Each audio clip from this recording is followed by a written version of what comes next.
Bueno, como les decía recién el Eli, yo estoy militando en el Partido Comunista, cosa que es un salto grande, digamos, en términos de compromiso político, porque, como todos saben, el muro de Berlín cayó, el socialismo real y la línea oficial de lo que se conocía como la ortodoxia del Partido Comunista ya no tiene una única voz, en realidad nunca la tuvo, pero las construcciones históricas y la institucionalidad por lo general se imponen.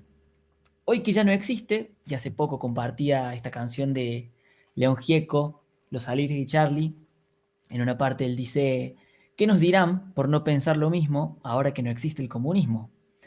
Y es gracioso y a la vez irónico ver que hace relativamente poco se ha hecho una marcha, o por lo menos se convocaba una marcha, y reaparecen los discursos como trayendo de nuevo a colación este fantasma, este peligro, esta inminente aparición o reaparición del comunismo político.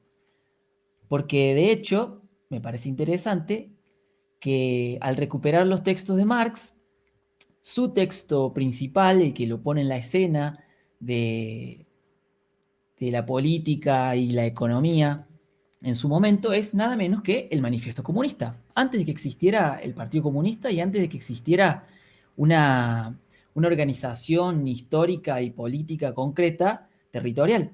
De hecho, el primer punto de esta charla de reflexión y diálogo es: Marx era un revolucionario.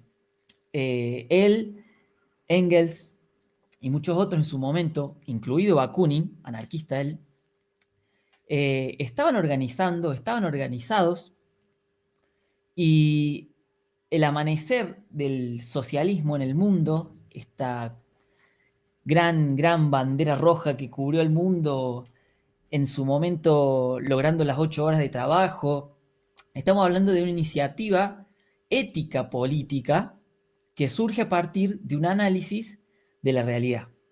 Entonces, el primer punto que yo tengo acá, un pequeño ayuda de memoria, es contarles que en 1848, el mismísimo año en que se publica el Manifiesto Comunista, ocurrieron en el mundo una serie de revoluciones. No fue solamente una, y a veces eh, las lecturas reduccionistas de los sucesos en Europa hacen que lo que nos llega acá esté muy recortado por comparaciones con lo que iba pasando en Argentina, y muchas veces no se conoce la diversidad de identidades en cuanto a estados, en cuanto a organizaciones políticas, lingüísticas, religiosas que hay en Europa.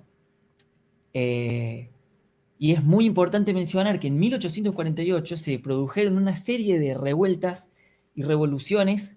La diferencia entre revueltas y revoluciones se determina por el acceso o no al poder político en ese momento.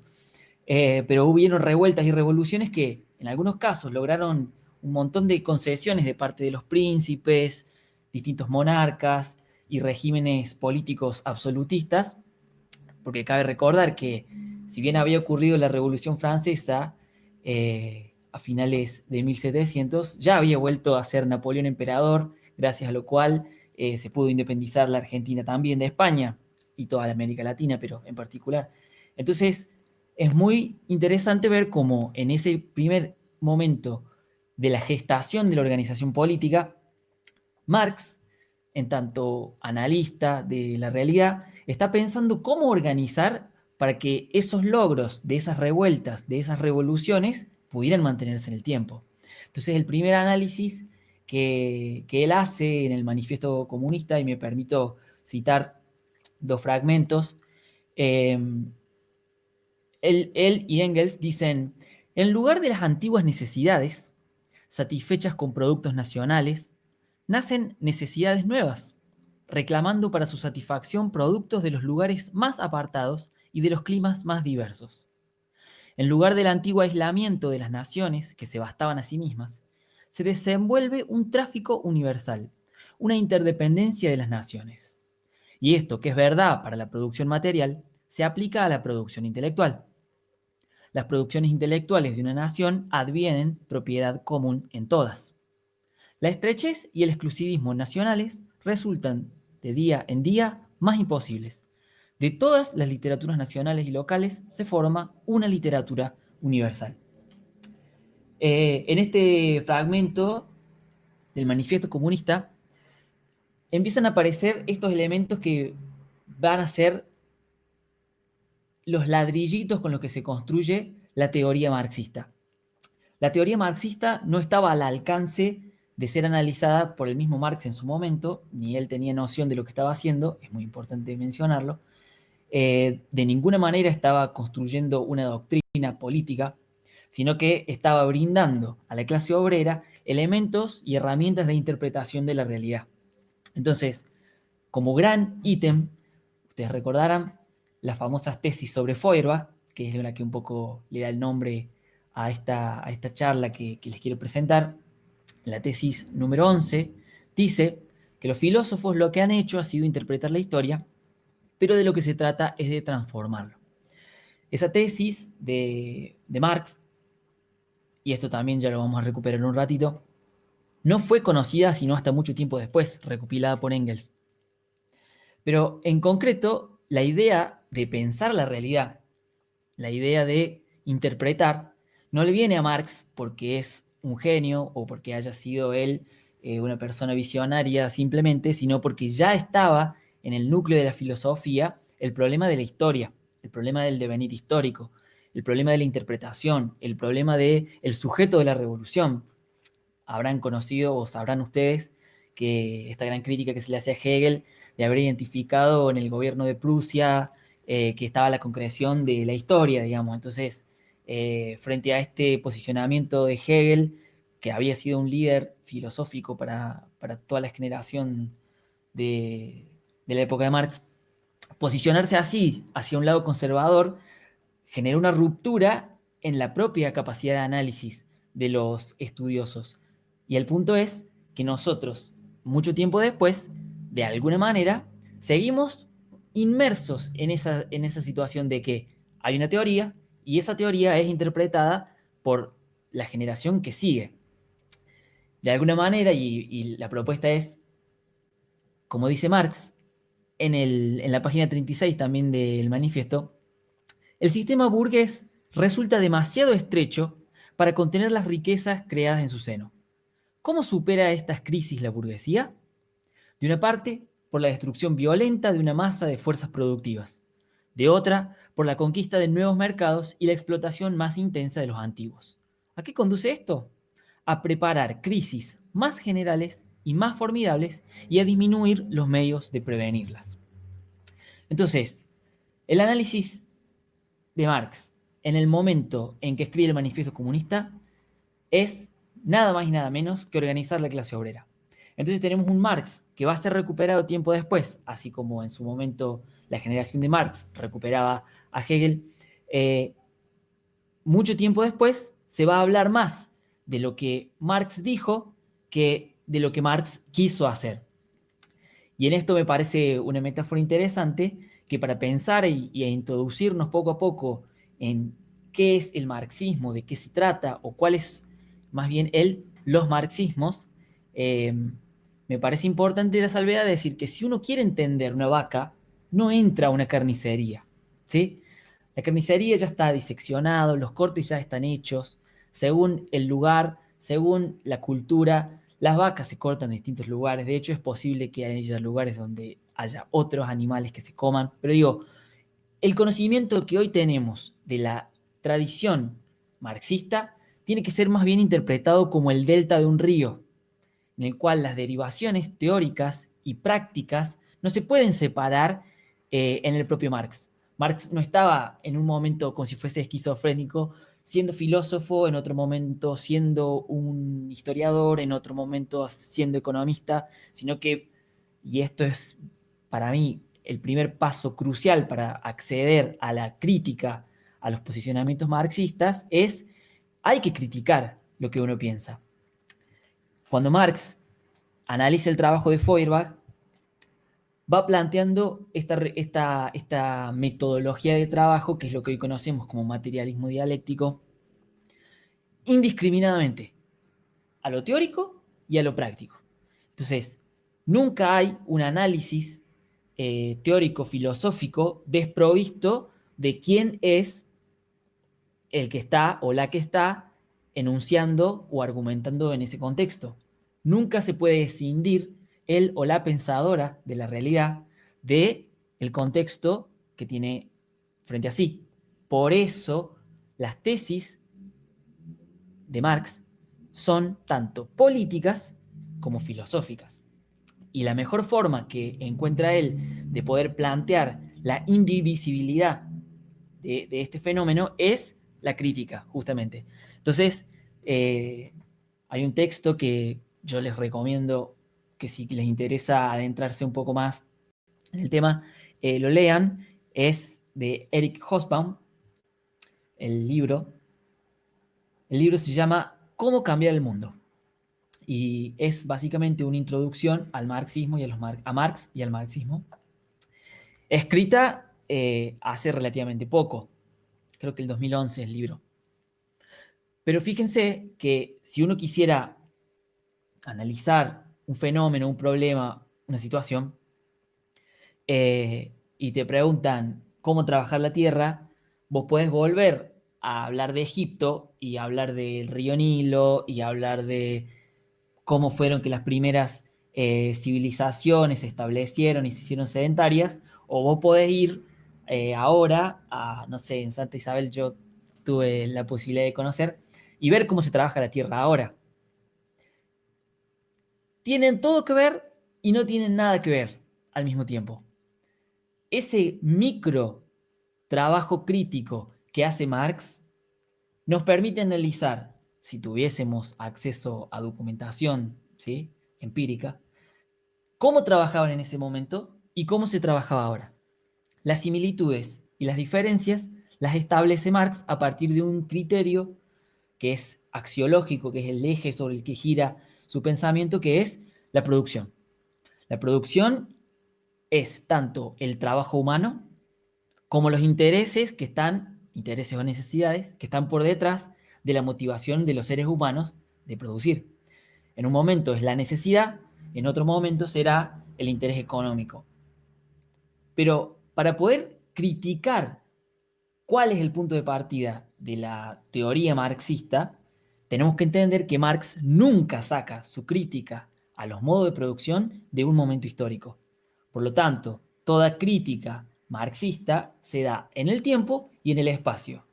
En el tiempo y en el espacio de lo que estamos criticando y en el tiempo y del espacio de quién es el que critica o quién es la que critica. Ahí más o menos se puede ver cuál es la estructura teórica de cómo funciona el materialismo dialéctico. Tanto el que mira como lo que es observado están subordinados a la realidad histórica. Tengo acá para citarles. En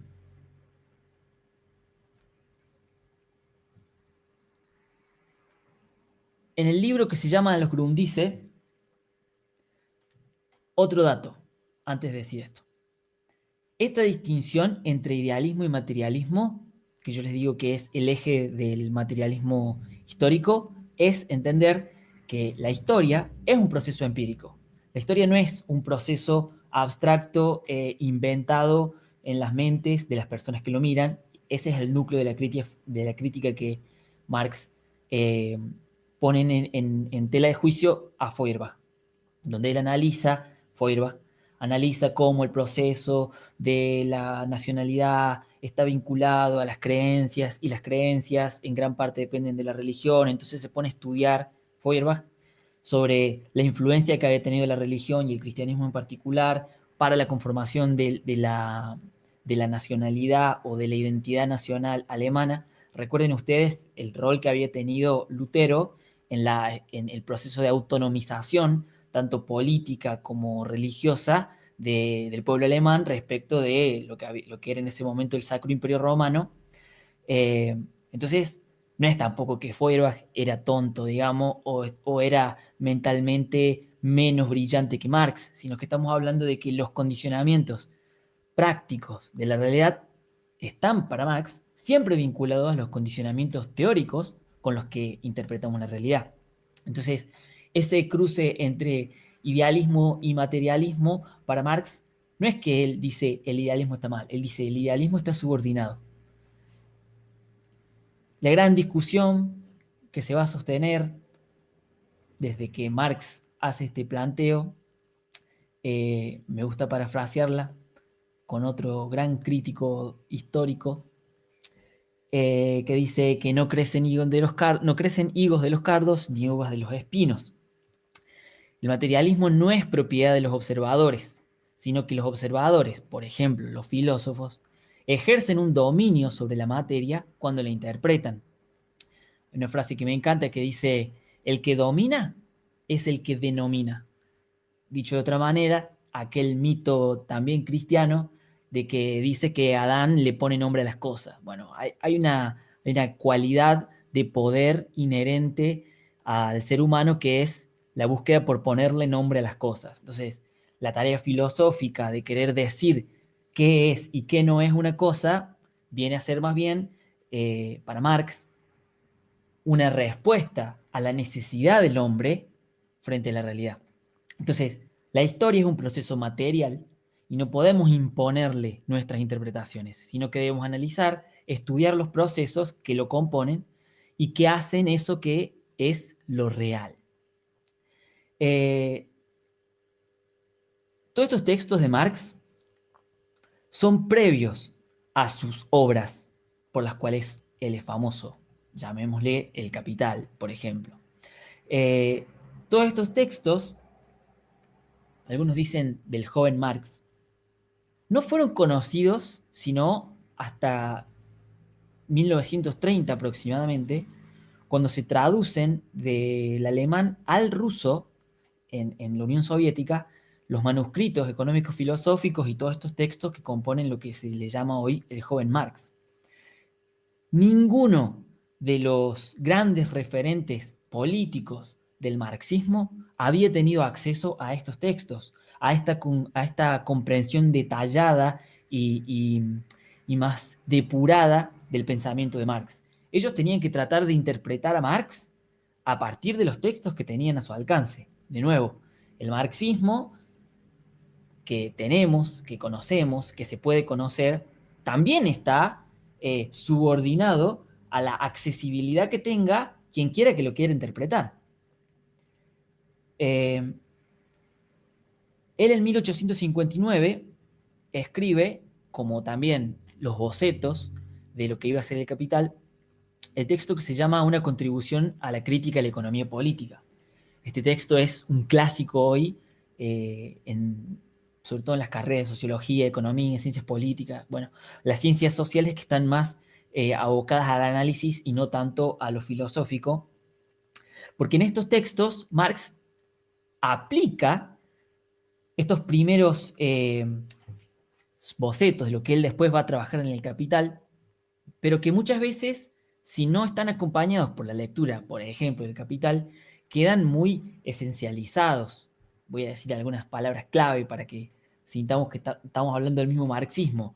Ideología, alienación, son términos que aluden a un por fuera de lo empírico, que nunca Marx los pensó por fuera de la realidad histórica. Pero para nosotros es importante. Cuando yo pensaba cómo introducir el problema de la conciencia de clase y la alienación, se me ocurría utilizar el cuento del patito feo. ¿Conocen el cuento del patito feo? Una pata. Por cierto, el texto del patito feo se escribió en 1845, así que era más o menos contemporáneo con Marx. Para que vean también la antigüedad de las cosas que se popularizan. Pero el cuento del patito feo, los huevos por fuera pueden ser muy parecidos.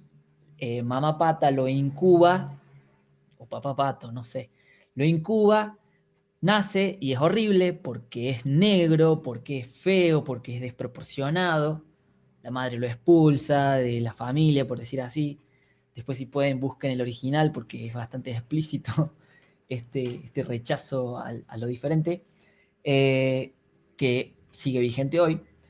Y el punto es que el cierre de la historia culmina cuando, luego de haber deambulado por el mundo sin encontrar quien lo acepte al patito feo, encuentra un grupo de cisnes nadando en un lago y uno de los cisnes más viejos le dice: vos sos uno de los nuestros, mirate en el reflejo de la laguna. Bueno, el patito feo, ahora que sabemos que es un cisne, se mira en la laguna y puede percibir su parecido con lo que está viendo, ¿sí? Este proceso puede parecer muy básico, ¿no? Pero en términos cognitivos es crucial para poder entender por qué lo que Marx está proponiendo, en el momento que está proponiéndolo, sigue siendo relevante al día de hoy. Cuando tenemos en el eje de la discursividad política el problema de la ciudadanía, el problema de la identidad. Cuando Marx se lo plantea, y la vigencia del pensamiento marxista sigue estando vigente, justamente por la profundidad y la utilidad de estos términos, pero cuando lo plantea, la idea de la alienación, la idea de la enajenación, es nada más y nada menos que no poder reconocerse a uno mismo como lo que es. Palabras más, palabras menos, va a desarrollar los términos de conciencia de clase en sí, conciencia de clase para sí, como procesos en los cuales Marx eh, pretende subsanar los errores que habían transitado las luchas obreras anteriormente. Marx no está hablando de un individuo que hoy podríamos pensar que como cualquiera de nosotros, nosotras, eh, en una sociedad occidental capitalista como existe ahora. Estamos hablando de un contexto donde la solidaridad era vital para la supervivencia. Solidaridad desde lo más mínimo, como el techo, el abrigo, la salud. Pensemos en los contextos en los que se está viendo este avance de la proletarización, que es cuando deja de estar un trabajador autónomo, ya sea campesino, artesano, eh, autónomo, en su tierra, que es suya, que es de su comunidad, de su familia, donde siempre ha vivido, y tiene que desplazarse hacia un centro urbano para convertirse en asalariado donde tiene que aprender a manejar máquinas, cumplir horarios. Para eso se puede leer Foucault, que es muy interesante como él sitúa histórica y políticamente la complejidad de tener que dominarle los cuerpos a estos nuevos trabajadores que no se quieren someter a las indignidades que el capitalista les impone, por lo tanto el desarrollo de los estados.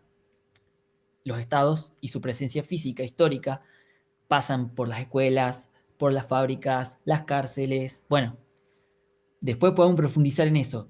Pero en concreto, esa solidaridad para Marx pasa por el reconocimiento de dos categorías. Y por eso la dialéctica está siempre presente en todos sus planteos. Hay una clase explotadora, hay una clase explotada, hay una clase opresora, hay una clase oprimida en todos los momentos de la historia. ¿Porque son malos? No, no es que sean malos, no tiene un componente ético, moral, sino que todo modo de producción, en cualquier momento histórico, en cualquier geografía, implica que haya una necesidad. La necesidad es compartida por todos los seres humanos, el abrigo, el alimento, ¿sí? Y además, eso los lleva a la necesidad de organizarse, que es la división social del trabajo, en tareas, según lo que pueden hacer, según el material que tengan a su alrededor. Todo eso tiene que ser llenado de sentido por el analista, el crítico marxista que está viendo qué pasa en cada contexto. Palabras más, palabras menos, llega un momento donde los dos grupos de opresores y oprimidos que saben que necesitan resolver necesidades básicas, se impone uno a otro. ¿Quién es el opresor? ¿Quién es el oprimido en cada caso? Es una lucha de poder. Esa lucha de poder nos muestra en la historia, esto lo dice Marx, como por ejemplo la burguesía hoy fue capaz de subvertir todas las lógicas de poder las lógicas de poder reconocidas en la tecnología, reconocidas en el lenguaje, reconocidas en todo, lo que representa lo material y lo no material. Marx va a decir la estructura y la superestructura en un determinado modo de producción. Todos esos elementos son una competencia. Son una competencia que se resuelve. Siempre se resuelve. Las competencias se resuelven. Si los que en un determinado momento histórico son opresores pierden, el nuevo grupo pasa a ocupar ese lugar y a imponer las condiciones. No hay en ese análisis una teleología explícita de qué es lo que debe ser, qué es lo que debe de pasar, que lamentablemente tiempo después eh, se impuso como una especie de simplificación burda de decir, bueno, los marxistas creen que porque sí va a venir un mundo mejor, porque tienen razón. No, Marx nunca dijo que tener razón era condición de posibilidad, sino que las cosas se iban a dar porque el devenir de la historia es así. ¿Cuál es el tema? Eso, dicho así, es muy parecido a cualquier mito fundacional de cualquier cosa. El problema es que Marx aporta elementos muy importantes en los cuales él dice, por ejemplo, los hombres hacen su propia historia, pero no la hacen a su libre arbitrio, bajo circunstancias elegidas por ellos mismos, sino bajo aquellas circunstancias con que se encuentran directamente, que existen y les han sido legadas por el pasado. Si fuese tan simple como ver qué cartas me tocaron, qué cartas te tocaron, vamos a pelear, no haría falta escribir todo lo que escribió. Es muy importante tener en cuenta que tanto para Marx como para Engels, después de que Marx muere, Engels lo dice repetidas veces, fueron las derrotas que ellos pudieron ver, los problemas de organización, la mala lectura de la realidad, la que los llevó a los distintos intentos revolucionarios de las clases obreras a no poder sostener los logros que habían conseguido y que la única manera era conocer mejor la realidad. Este conocimiento más pulido de la realidad implica un perfeccionamiento de los métodos de interpretación. ¿Se acuerdan que decíamos que la perspectiva marxista es tan exigente con el análisis contextual histórico de lo que observamos, como lo es de exigente con el observador? Entonces, se creció en las dos direcciones el estudio y la perspectiva marxista. Creció en la dirección de la importancia de tener mejor acceso a datos, mejor información, mejor análisis de qué es lo que pasa en la realidad, cómo tener mejor conocimiento, mejor relación entre quienes somos los que estamos observando la realidad. Entonces, como segundo punto, ese Marx real que era revolucionario es un Marx real que piensa la organización colectiva. Nunca es posible que haya un erudito, lo que siempre se sabía criticar, ¿no? De la famosa Torre de Marfil, donde puede ver lo que pasa, interpretar lo que pasa y decirle a los demás, vayan y háganlo. No, la construcción de las condiciones sobre las cuales estamos operando son descubiertas a través de la acción de los grupos, las organizaciones, los espacios, ya sean obreros, campesinos, lo que fuere. Eh, ¿Qué pasa? Claro, esas lecturas de Marx no siempre son las lecturas académicas, porque sabemos que las lecturas son recortes que se hacen, lo que decía de la vaca, son recortes que se hacen según el interés del observador. Las lecturas que se han hecho desde los intereses de la organización siempre han tenido acuerdo sobre esta mirada de Marx, pero esas miradas de la organización siempre han tenido que posicionarse. Y eso le ha traído muchos problemas a lo que se les llama los ideólogos o los filósofos burgueses, solamente en términos de la no voluntad de posicionarse dentro del esquema. Entonces, es muy interesante ver cómo el marxismo planteado, iniciado por Marx, exige al analista que plantee desde dónde está mirando, quién es, dónde está, y por lo tanto revalida o intenta ofrecerle a sus contemporáneos la discusión sobre lo que está mirando. Parece una obviedad, pero justamente en este texto que les mencionaba recién, que es la contribución a la crítica de la economía política, Marx, exiliado, ya un poco golpeado por las derrotas de la organización revolucionaria, por el fracaso que habían tenido en la Primera Internacional, exiliado se pone a leer a los teóricos burgueses, Smith, Ricardo. Bueno, ¿qué pasa? Cuando los analiza y los critica, abre un modo de construcción del conocimiento que hasta ese momento no era público, no era de divulgación, que le llamaríamos hoy, ¿no? No existía Stan Rider, por ejemplo. No había posibilidad de escuchar de primera mano o de leer de primera mano una postura y opinar al respecto. Opinar a partir del posicionamiento, la revisión, la crítica. Entonces, se habilita al mismo tiempo una lógica de construcción de la realidad a partir de la discusión. Esto después, ya les voy a contar, nos lleva a otro punto importante. Pero ¿qué les quiero decir? El modo de interpretación de la realidad es tan importante como el modo de producción de los sucesos históricos. Los sucesos históricos son un devenir, esta idea del delta del río. El río va a correr, la geografía va a cambiar, va a bifurcarse. Es tan relevante cómo está compuesto el río, si el agua es así o es asá, como la geografía por donde el río pasa, como las sociedades que están alrededor del río. No se puede arbitrariamente elegir sacar de la ecuación algún elemento para poder tener una comprensión mejor.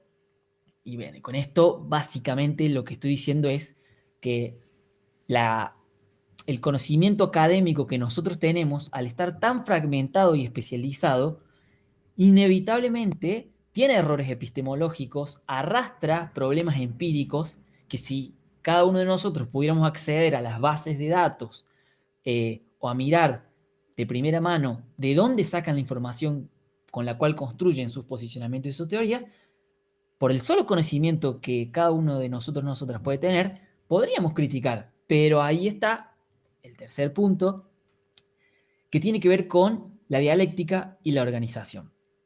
Y la frase que elegí es: la culpa no es del chancho, sino del que le da de comer. Y tenemos que comprender que hay una disputa política, ideológica, inevitable, dentro de todos los modos de producción, por la competencia de los bienes y la satisfacción de las necesidades. Esa disputa, que es inevitable, se puede reducir a dos grandes campos de la disputa: el estructural que les mencionaba y el superestructural.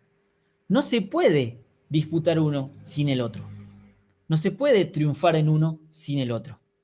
Entonces, la lógica de lo que plantea Marx en el principio y que fue muy trabajada después es que la base estructural posibilita la transformación superestructural, donde lo más analizado por Marx es cómo en esos años cuando él escribe El Capital y el acceso que tenía, la información que podía tener, es el auge del imperialismo británico. El análisis de la realidad condiciona la capacidad de discusión superestructural. De hecho, yo acá separé un manifiesto comunista escrito por Marx y Engels, y no sé si ustedes lo leyeron, después échenle un vistazo al manifiesto, pero termina con un elemento práctico, histórico, concreto, casi como si fuese una editorial, le llamaríamos hoy, donde tanto Marx y Engels en el original dicen: porque por ejemplo este partido, porque por ejemplo tal partido, porque lo que pasó tal día, en tal fecha, tal cosa, creemos que esto y lo otro. Mucho tiempo después, de hecho 30 y pico años después, esta edición que encontré es de 1872, dice Engels que la crítica de la literatura que tenemos ahora, en estos momentos, es incompleta, pues solo llega hasta 1847, y al propio tiempo, si las observaciones que se hacen sobre la posición de los comunistas ante los diferentes partidos de la oposición son exactas, todavía en sus trazos generales están envejecidas en detalle. ¿A qué voy con esto? La teoría marxista se historiza, no se puede deshistorizar, no se puede extraer una esencia del marxismo que me pueda servir en cualquier lugar y en cualquier momento. No tiene una función mágica, no se me ocurre otra palabra mejor en este momento, mediante la cual yo pueda, haciendo un paso de magia, ¡pum!, aplicar una lectura marxista del contexto. Es tal la complejidad, es tan alto el piso de análisis que el propio Marx y Engels ponen, que ellos mismos, en las reediciones que hacen de sus propios libros, dicen, nuestro libro ya está obsoleto. Atención. Y ahí hay un punto que digo que es la disputa ideológica dentro de los modos de producción, donde la mirada académica sobre el marxismo se ha olvidado de esta pata ética, de decir, los marxistas, cuando pensaban la realidad, cuando criticaban el sistema, cuando proponían opciones, siempre eran conscientes de que lo que estaban planteando lo estaban planteando para un contexto determinado, para un lector determinado, para unos intereses y una organización determinada. Palabras más, palabras menos, blanqueaban cuáles eran los intereses de hacer lo que hacían. En ningún momento en el Manifiesto Comunista vas a encontrar una ambigüedad sobre la necesidad de la transformación del sistema. Es así, es explícito. Ahora, el problema es cuando leemos, escuchamos, dialogamos o vamos viendo lecturas sobre el marxismo que no te dicen quién es el que te está hablando. Por eso a mí me parecía muy importante blanquear desde dónde yo lo digo. Yo no tengo un interés académico, erudito, de pensar el marxismo. Para mí el marxismo como eje es una disciplina cognitiva ética, es una forma de conducirse que no solamente tiene una intencionalidad definida, que es la transformación de la realidad hacia unos objetivos que son la revolución, ahí vamos a llegar a ese punto, ese objetivo también tiene una metodología y esa metodología está abierta. Hoy podríamos mencionar lo que se llama el open source o el software libre, que es donde si vos querés modificar este programa, mira, acá está el plano, cámbialo. Frente a esa modalidad de trabajo abierta, esa modalidad de trabajo explícita, esa modalidad de trabajo que propone y expone, tenés por el otro lado una modalidad de trabajo que oculta, que es ambigua, que confunde. Entonces sigue habiendo una disputa por el conocimiento, por saber qué está pasando. Quizás hoy el problema que tenemos es que no tenemos a alguien tan brillante como Marx o como quienes vinieron después de él para plantear esto. Y me permito citar eh, las mismas palabras de Hobsbawm cuando él dice, estas líneas que se fueron abriendo a partir de la muerte de Marx, Marx muere y no llega a ver, por ejemplo, lo que fue la lucha por las 8 horas, ¿sí? Que es el primer momento y por lo cual se celebra después, ¿no? El 1 de mayo, pero que fue a escala global cómo las y los trabajadores lograron imponer una causa común a todos los frentes de producción capitalista, en todos los frentes. Eso cada vez más parece una cosa inalcanzable. Pero Hobsbawm recupera que en esa constelación de personajes y personalidades, ya sean intelectuales, ya sean políticos revolucionarios, se abrieron líneas de interpretación y estas líneas de interpretación, eh, según el interés que iban teniendo, según el contexto en el que estaban, iban planteando algún eje en particular a partir de lo que Marx había dicho. Con esto quiero decir, la interpretación del modelo de la realidad de Marx, en el caso de Rusia es una cosa, en el caso de China es otra cosa, en el caso de Perú es otra cosa, en el caso de Italia es distinto. ¿Por qué digo estos países? Primero porque las nacionalidades no las inventaron los marxistas. Los estados no los inventaron los marxistas. El capitalismo no lo inventó los marxismos. Entonces, esas condiciones previas sobre las que se trabajan en cada uno de los lugares y en cada uno de los momentos eran diferentes. Entonces vos tenés una línea que puede ser la del marxismo-leninismo, de la de Rosa Luxemburgo, Gramsci, Mao, Mariátegui, por mencionar ahí en América Latina. Y yo acá tengo algunos textos, los que puedo recomendar, para ver cómo recuperan algún análisis particular de la propuesta de Marx sobre la base común de la metodología del materialismo histórico y al mismo tiempo sobre el acuerdo ético de la necesidad de transformación del sistema. Rosa Luxemburgo recupera el tema de la democracia en Reforma o Revolución. Gramsci en Los cuadernos de la cárcel se preocupa mucho por la construcción de la hegemonía. Mao trabaja sobre el problema de la contradicción, como hay distintos momentos en los que el problema es uno más que otro y tenés que ser capaz de analizar cuál es la contradicción principal en cada caso. Mariátegui, pensando en 7 ensayos de interpretación de la realidad peruana, el rol de los pueblos indígenas que estaban invisibilizados discursivamente en la construcción teórica del marxismo europeo. Y el mismo Lenin, que en el Estado de la Revolución, él piensa y tiene el problema de la organización de la revolución, que era una cosa que no había pasado nunca, era inédita. Y nos presenta el gran problema teórico, filosófico, el problema académico sobre el marxismo, pero la gran potencialidad y posibilidad y apertura en términos prácticos del marxismo, que podemos, y le cito lo que dice Lenin, es de 1917 el texto. En el Estado y la Revolución, él dice, aquí aparece expresada con toda claridad la idea fundamental del marxismo en punto a la cuestión del papel histórico y de la significación del Estado. El Estado es el producto y la manifestación del carácter irreconciliable de las contradicciones de clase. Entonces, por ejemplo, Lenin identifica que en Rusia el rol del Estado, del zar en ese momento, es una cosa que si alguien me pregunta a mí, yo no tengo idea de lo que es una monarquía. Yo nunca viví bajo una monarquía, nunca tuve que hacerle honores a un rey y me parece algo indigno en mi estructura mental de la ciudadanía. Sin embargo, hoy en día, siglo XXI, existen en Medio Oriente, en Europa, en África, monarquías, más o menos constitucionales, no importa eso, pero lo que importa es que los procesos históricos no pueden ser simplemente recortados según la perspectiva de quien está mirando la realidad.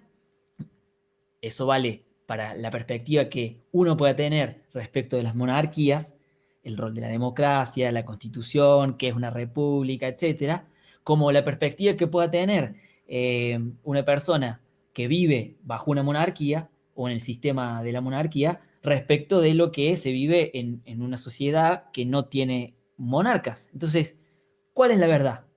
¿Cuál es la realidad? ¿Lo que pienso yo o lo que piensa ponernos de acuerdo es el objetivo para que sea más real lo que cada uno de nosotros vive? No va a decir marxismo. Esa sería una discusión, para ser muy preciso en términos filosóficos, solipsista. ¿Qué piensa cada quien de lo que piensa el otro? Eso no tiene nada que ver.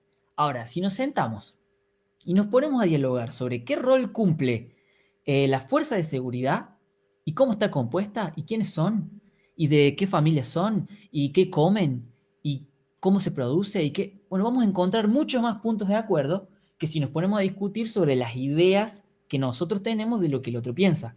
Entonces, y con esto ya trato de cerrar para escuchar sus voces y sus opiniones, me parece muy importante recuperar esta visión marxista, plenamente marxista, en la que el desafío es transformar lo real.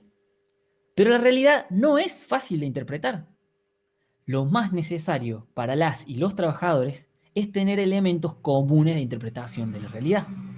Por lo tanto, el marxismo entonces y el marxismo hoy convoca a las y los oprimidos, a las y los excluidos en la sociedad que te toque a construir su propia interpretación. Pero la realidad y sus intérpretes se modifican sobre una base de regularidades. Empirie, no imperio. Empirie, que tardan mucho tiempo en ser modificadas. Esas son las que componen en cada modo de producción, en cada momento histórico, la estructura y la superestructura. A modo de síntesis, ¿se puede conocer la realidad? Se puede conocer la realidad. No estamos abandonados a que sea lo que Dios quiera. No hay una imposición de, como hubiera querido Francis Fukuyama, esto es el fin de la historia, ya está, se cayó el socialismo real, deja de ser relevante todo lo que decían. No. Hoy, en pleno siglo XXI, podemos ver, y esto es lo que recupero de Hobsbawm para cerrar, cómo es el capitalismo solito el que por su ambición desmedida de la acumulación choca contra sus propios límites y ya no debe quedar isla offshore donde meter más plata. Mientras es hoy el planeta mismo, en tanto entidad climática y geográfica, la que le impone un límite al modo de producción. Entonces ya ni siquiera es la clase trabajadora o las y los oprimidos en un lugar determinado, es el planeta y el ser humano reducido a su condición de ser biológico natural el que está en peligro frente a un modo de producción histórico particular. Así que bueno, sepan, no soy un erudito en Marx, pero sí me gusta y me interesa mucho discutir respecto a cuál es la regularidad que estás mirando y desde dónde la estás mirando.